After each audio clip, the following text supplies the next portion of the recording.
Hello दोस्तों, मैं हूं अमरदीप सिंह। आप सभी का स्वागत करता हूं अपने YouTube चैनल CGPSC नॉलेज में। दोस्तों, जो आज का वीडियो रहने वाला है ये बेसिक एक फैक्ट बेस्ड वाला वीडियो रहेगा।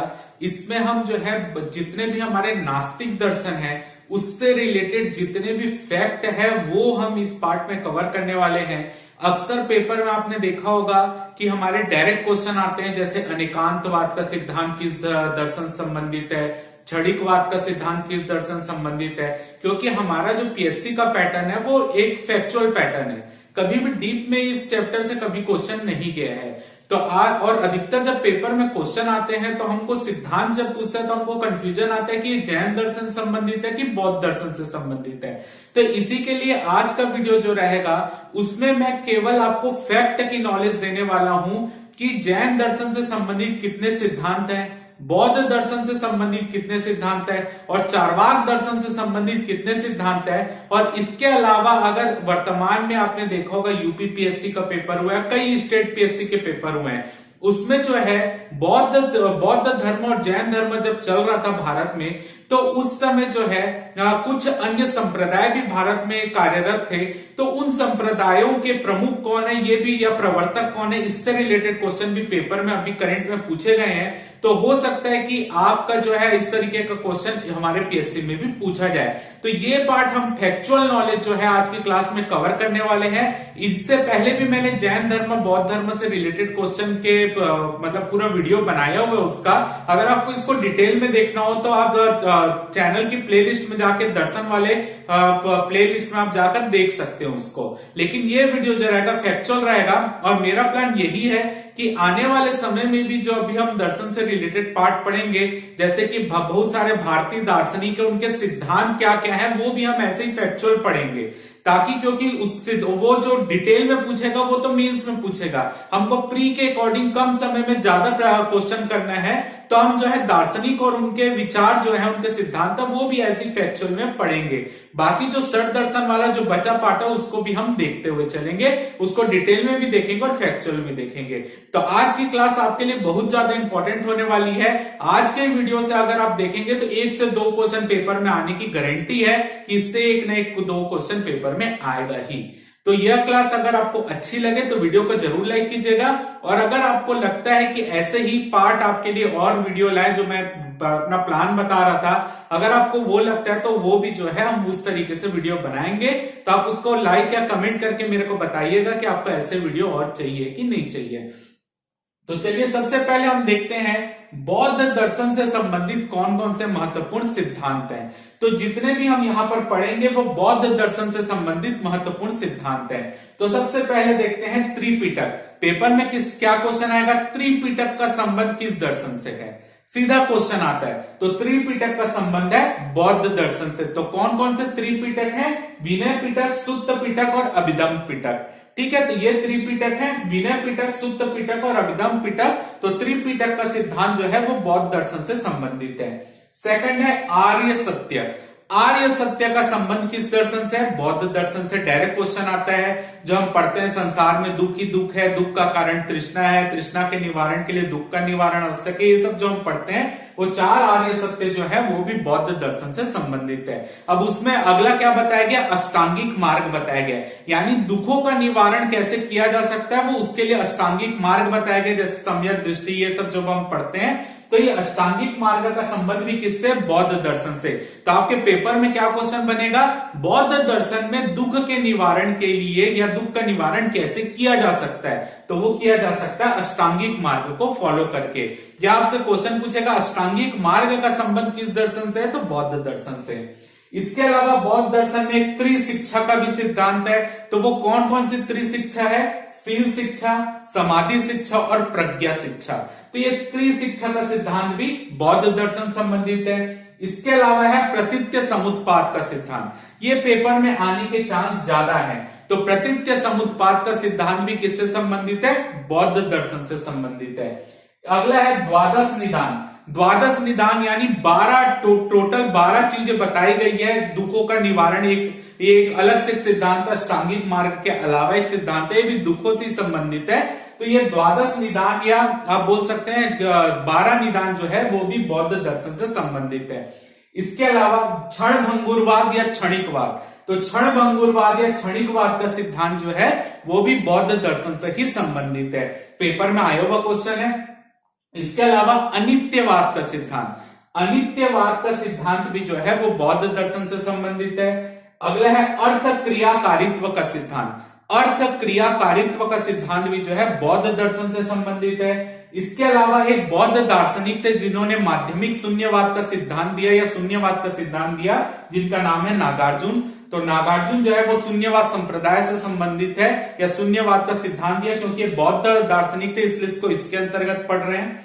अगला है अनात्मवाद का सिद्धांत, अनात्मवाद का सिद्धांत भी बौद्ध दर्शन से संबंधित है। और आखिरी है अपोहवाद का सिद्धांत, तो अपोहवाद का सिद्धांत भी बौद्ध दर्शन से संबंधित है। तो आप जितने भी मैंने यहां पर बौद्ध दर्शन से रिलेटेड आपको सिद्धांत बताए, आपका काम यह है कि आपको एक ही जगह इनको नोट कर ले, ताकि ये केवल आपके रिवीजन के लिए रहेगा, ना कि आपको डिटेल में जो है इसका वीडियो पहले से बना हुआ है, आप देख सकते हैं। ठीक है, उसमें से कुछ कुछ सिद्धांत नहीं बताया हूं मैं, कुछ कुछ इसमें से बताया हुआ है।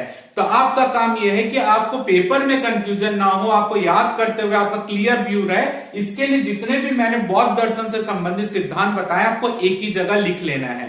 ठीक है, अब हम देखते हैं कि जैन दर्शन से संबंधित महत्वपूर्ण सिद्धांत कौन कौन से हैं। तो जैन दर्शन से संबंधित महत्वपूर्ण सिद्धांत है अनेकांतवाद का सिद्धांत। तो अनेकांतवाद का सिद्धांत जैन दर्शन संबंधित है, पेपर में आया हुआ क्वेश्चन है। सेकंड है स्यादवाद का सिद्धांत, तो स्यादवाद का सिद्धांत भी जैन दर्शन से संबंधित है। इसके बाद है सप्तभंगी न्याय या सप्तभंगी न्याय भी बोलते हैं और सप्तभंगी न्याय भी बोलते हैं। तो सप्तभंगी न्याय का सिद्धांत भी जैन दर्शन से संबंधित है। इसके अलावा त्रिरत्न का सिद्धांत, तो त्रिरत्न भी जो है वो जैन दर्शन संबंधित है। बौद्ध दर्शन में भी कहीं कहीं त्रिरत्न का उल्लेख है, लेकिन जो मेन जो है वो जैन दर्शन संबंधित है। तो त्रिरत्न जैन दर्शन। इसके अलावा पंच महाव्रत या अणुव्रत, पंच महाव्रत या अणुव्रत या इसको महाव्रत भी बोलते हैं, यह भी जैन दर्शन संबंधित है।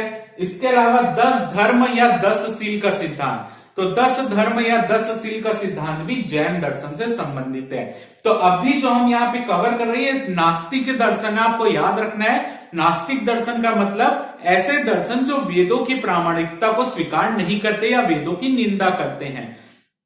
तो बौद्ध दर्शन, जैन दर्शन और चार्वाक दर्शन ये हमारे नास्तिक दर्शन है।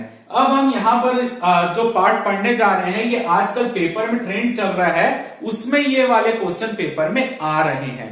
तो ये पार्ट क्या है कि जब जैन धर्म और बौद्ध धर्म भारत में प्रचलित था, तो उस समय कुछ अन्य संप्रदाय भी यहाँ पर कार्यरत थे, तो उनके प्रवर्तक कौन है आपको ये भी देखना है। तो सबसे पहला है कुछ महत्वपूर्ण तथ्य में अहेतुवादी, अकर्मवादी या घोर अक्रियावादी संप्रदाय। अहेतुवादी, अकर्मवादी या घोर अक्रियावादी संप्रदाय, इस संप्रदाय के जो प्रवर्तक है उनका नाम है पूर्ण कश्यप। तो पूर्ण कश्यप ने इस संप्रदाय की स्थापना की थी, अहेतुवादी, अकर्मवादी या घोर अक्रियावादी संप्रदाय। सेकंड है नियतिवादी, भाग्यवादी या आजीवक संप्रदाय, यानी आजीवक संप्रदाय का दूसरा नाम है भाग्यवादी संप्रदाय या नियतिवादी संप्रदाय। तो इस संप्रदाय के जो प्रमुख है वो है मखली पुत्र गोसाल या मखली गोसाल बोल सकते हैं। अगले हैं उच्छेदवादी, भौतिकवादी संप्रदाय। उच्छेदवादी संप्रदाय या भौतिकवादी संप्रदाय, इसके प्रमुख है अजीत केस कंबल। अजीत केस कंबल उच्छेदवादी भौतिकवादी संप्रदाय के प्रमुख है। अगला है अकृततावादी या नियतिवादी संप्रदाय। ठीक है, आपको याद रखना है कि नियतिवादी इसको भी कहा जाता है, इसको भी कहा जाता है, लेकिन अगर पेपर में नॉर्मल नियतिवादी सिर्फ लिख कर दिया है तो आपको आजीवक संप्रदाय को लेकर चलना है, इसको नहीं। इसको मुख्य रूप से अकृततावादी ही संप्रदाय बोला जाता है। ठीक है, तो इसके प्रमुख है प्रक्रुद्ध कात्यायन। ठीक है, थोड़ा सा मिट गया है, नाम है प्रक्रुद्ध कात्यायन। ठीक है, तो यह है अकृततावादी संप्रदाय के प्रमुख। अगला है संदेहवादी या संशयवादी संप्रदाय। संदेहवादी या संशयवादी संप्रदाय, इसके प्रमुख है संजय वेलपुत्र, संजय वेलठट्टपुत्र। फिर से बोल रहा हूं, संजय वेलठट्टपुत्र। ठीक है, इसके प्रमुख है संजय वेलठट्टपुत्र। ठीक है, या इसको पुत्र भी आप बोल सकते हैं। तो संदेहवादी या संशयवादी संप्रदाय के प्रमुख है। तो यहां पर जो ये 5 संप्रदाय हैं, इनको बोला जाता है पंचतीर्थर्य या पंचतीर्थ भी बोला जाता है। ठीक है, पंचतीर्थर्य या पंचतीर्थ बोला जाता है इन 5 संप्रदायों को एक साथ। और अगर हम इन 5 संप्रदायों प्लस बौद्ध दर्शन और जैन दर्शन ये सातों को मिला दे तो इनको बोला जाता है श्रमण संप्रदाय। श्रमण संप्रदाय किसको बोला जाता है? बौद्ध दर्शन, जैन दर्शन प्लस ये 5 जो हमने संप्रदाय पढ़ा, इनको अगर आपस में जोड़ दें तो जैन प्लस बौद्ध प्लस पंचतीर्थर्य, इनको मिलाकर बोला जाता है श्रमण संप्रदाय। ये आपको याद होना चाहिए। अगला हम देखते हैं कुछ नोट के या कुछ फैक्चुअल नॉलेज है।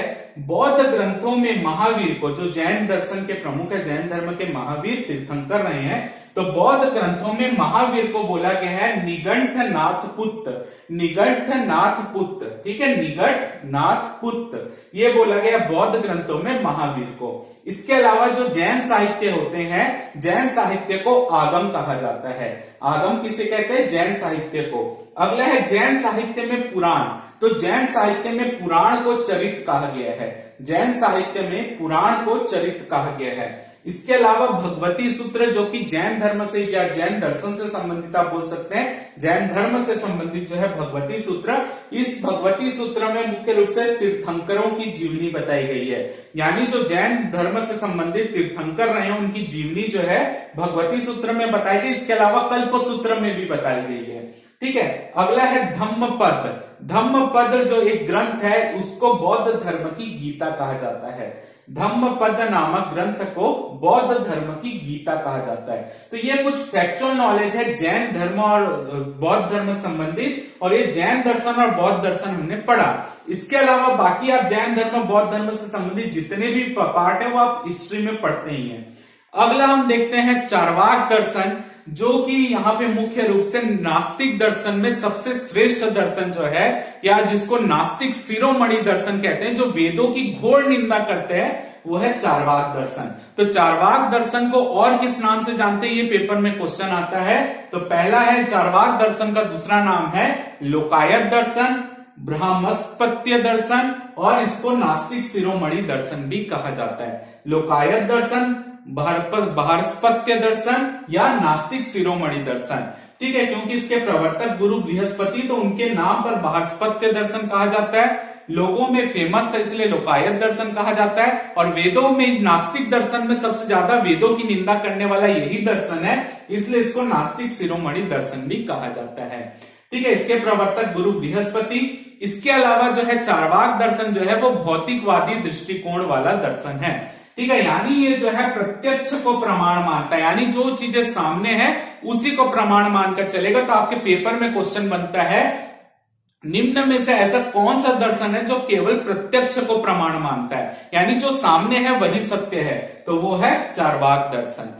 अगला है, इसमें जैसा हम टोटल 5 महाभूत पढ़ते हैं, जिससे सृष्टि का निर्माण हुआ है, 5 महाभूत पढ़ते हैं, जैसे कि अग्नि, जल, वायु, पृथ्वी और आकाश। तो जो चार्वाक दर्शन है वो केवल अग्नि, जल, वायु और पृथ्वी को मानता है, आकाश को नहीं मानता, कि सृष्टि के निर्माण में आकाश को नहीं मानता। तो इसलिए जो है 4 महाभूत बताए गए हैं चार्वाक दर्शन के अंतर्गत, अग्नि, जल, वायु और पृथ्वी। तो आपसे पेपर में ये 4 नहीं पूछेगा, ये पूछेगा कि चार्वाक दर्शन के अंतर्गत पंच महाभूत में से कौन सा शामिल नहीं है, तो वो है आकाश शामिल नहीं है। अगला देखते हैं, जो 4 महाभूत है, ये सिद्धांत जो उन्होंने बताया कि हम आकाश को नहीं मानते, इस सिद्धांत को क्या कहते हैं, तो उस सिद्धांत को जड़वाद का सिद्धांत कहते हैं या स्वभाववाद का सिद्धांत कहते हैं। तो आपसे पेपर में क्वेश्चन पूछ सकता है जड़वाद का सिद्धांत किस दर्शन संबंधित है या स्वभाववाद का सिद्धांत किस दर्शन संबंधित है, तो चार्वाक दर्शन से। इसके अलावा जो हम 4 पुरुषार्थ पढ़ते हैं, 4 पुरुषार्थ जैसे धर्म, अर्थ, काम और मोक्ष, ये 4 पुरुषार्थ पढ़ते हैं। तो जो चार्वाक दर्शन है केवल 2 पुरुषार्थ को मानता है, अर्थ और काम को। चार्वाक दर्शन जो है अर्थ और काम ये 2 ही पुरुषार्थ को मानता है, धर्म और मोक्ष को नहीं मानता।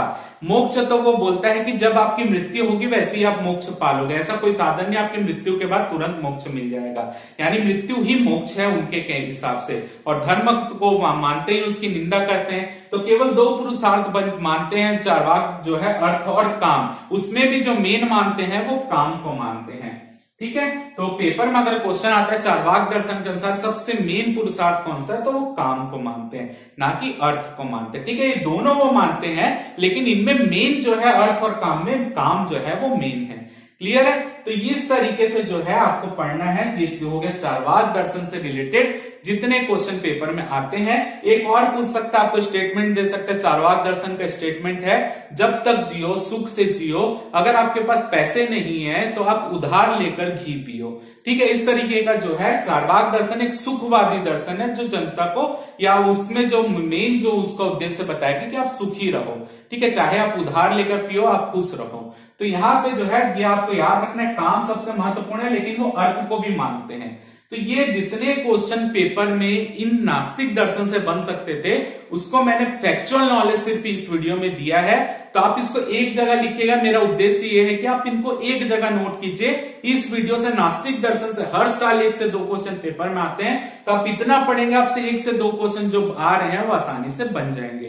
तो उम्मीद करता हूं कि आपको ये वीडियो कुछ इंफॉर्मेटिव लगा होगा, कुछ हेल्पफुल लगा होगा। अगर आपको वीडियो अच्छा लगे तो वीडियो को जरूर लाइक कीजिए, चैनल को सब्सक्राइब कीजिए, ज्यादा से ज्यादा शेयर कीजिए। फिलहाल इस वीडियो में सिर्फ इतना ही। जय भारत, जय छत्तीसगढ़।